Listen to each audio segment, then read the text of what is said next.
మీరు కొత్త కార్ని కొందామనుకుంటున్నారా? అయితే డిసెంబర్ మంత్ లో అస్సలు కొనకండి.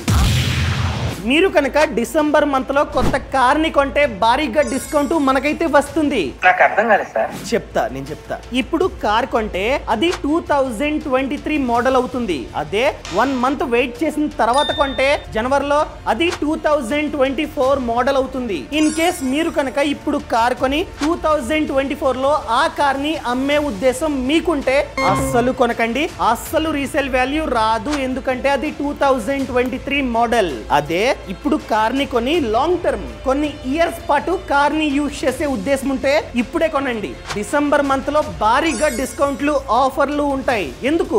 చాలా మంది ఈ డిసెంబర్ మంత్ లో వాళ్ళ బుకింగ్స్ ని క్యాన్సిల్ చేస్తూ ఉంటారన్నమాట. క్యాన్సిల్ చేయడం వలన షోరూమ్ లో భారీ స్టాక్ ఉంటుంది. ఆ స్టాక్ అన్నది ఉండడం వలన దాన్ని క్లియర్ చేయడానికి భారీగా ఆఫర్లు డిస్కౌంట్లు ఇస్తూ ఉంటాయి షోరూమ్.